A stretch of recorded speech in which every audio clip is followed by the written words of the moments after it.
Hello everyone and welcome back to my channel. As you've already probably guessed, in this video we'll be looking at Judeo-Romance languages. First, let's clarify. What is a Judeo-Romance language? Well, a Judeo-Romance language is a Jewish language derived from a Romance language, such as Spanish, French, or Italian. Often, Jewish languages take the base of a language, mix in words from Hebrew and/or Aramaic, and write it in the Hebrew alphabet. This has been the case in many regions, and this is no exception. Let's take a look at the languages. Let's begin by speaking about Ladino, perhaps the most well-known Judeo-Romance language. Ladino is also known as Judeo-Spanish or Judeo-Espanol. At the time of the expulsion of Jews from Spain in 1492, Jews spoke a variety of Romance languages in the Iberian Peninsula. Following the expulsion, they resettled in the Ottoman Empire, and Jews from the Ottoman Balkan, Western Asia, and Northern Africa developed their own dialect mixed with Hebrew words. This is nowadays Judeo-Spanish. While the base of the language is Old Spanish, Ladino dialects are often not mutually comprehensible due to the approximate 30% amount of loanwords. This is because the loanwords are regional from the countries the Jews fled to. Therefore, Balkan Ladino speakers will have mixed in Slavic words, Greek Ladino speakers will use Greek words, and Turkish Ladino speakers will have integrated Turkish. Originally, Ladino was written using the Rashi alphabet, but it switched over to using the Latin alphabet after the fall of the Ottoman Empire. The first known Ladino text was Torah translations. In later decades, things like poetry, biographies, and theater appeared in Ladino. Ladino was one of the languages to take a big hit during the Holocaust, as a big percentage of its speakers were killed. In fact, it since has a status of being a severely endangered language, with only 60,000 speakers. It's most heard in some Jewish communities in Serbia, Bosnia and Herzegovina, and Washington, United States, in synagogue during the Shabbat prayers. Unfortunately, it generally isn't taught anymore to the new generations as a first language, and it is at high risk of going completely extinct once the older generation is gone. Zarphatic, also known as Judeo-French, is an extinct Jewish language which was spoken in northern France, parts of Germany, and England. The name Zarphatic comes from the Hebrew word for France, Zarphat.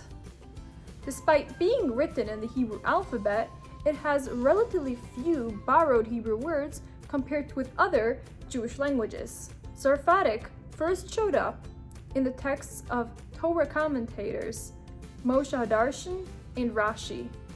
During the 13th century, it became more secularized and was used to write about medicine, astronomy, commerce, and even poetry. Most linguists agree that Zarphatic wasn't so much of a concrete language and was more of just Old French with a specific writing system and vocabulary relevant to Jewish life. Zarphatic was probably not used in an everyday manner the same way Ladino was, and probably kept a more literary and formal role. The Jews spoke Old French, but wrote Torah commentary using this language, or dialect if you will. The language went extinct in the 14th century due to constant killings, expulsions, and persecutions of Jews in France and nearby countries. Judeo Italian, or Italkian, is a severely endangered Jewish language spoken by only 250 people today. Jewish communities first formed in Italy in the 2nd century BCE. They spoke Greek and could understand Hebrew and Aramaic from Torah study. By the year 1000 CE, they had already switched over to using early forms of Italian instead of Greek. In fact, by 900 CE, written texts of Italian written using the Hebrew alphabet with Hebrew words mixed in first appeared. Judeo-Italian can be subcategorized into literary Judeo-Italian and spoken Judeo-Italian.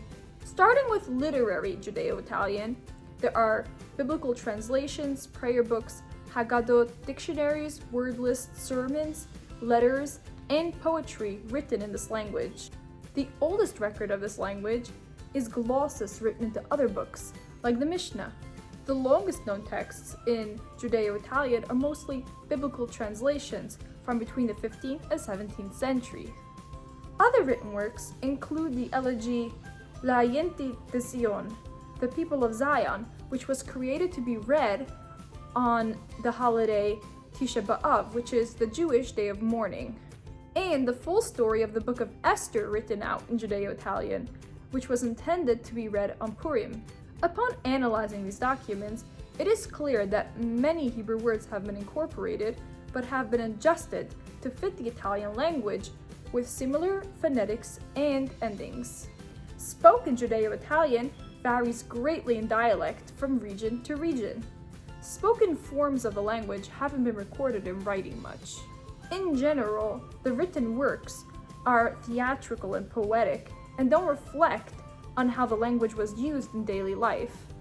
Judeo-Roman is said to be the only dialect with speakers left, since Rome is home to the largest Jewish population in Italy. Some interesting comparisons of Hebrew word used in this language include the word makom, which means a place in Hebrew but is used as toilet in Judeo-Italian. The word mezuzah, meaning the scroll Jews hang on their doorposts, is also used to mean a beautiful woman in Judeo-Italian, since we kiss the mezuzah. The first recorded use of the word pizza was written in the Hebrew letters in the glossary of difficult words in the Mishnah. The Yiddish word benschen, meaning to bless, comes from the Judeo-Italian word benedice. Although Yiddish took most of its words from Old German, it refused to take the word for blessing since it had correlations with the cross. While there is said to be 250 Judeo-Italian speakers remaining, they are all elderly, and so the language will likely die once that generation is gone. Some efforts have been made to keep it alive, like the Oxford Center for Jewish and Hebrew Studies offering a course in the language. That's it for today!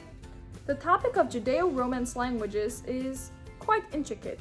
There are more languages under this umbrella, and so many regional dialects, each with its own cultural background and development.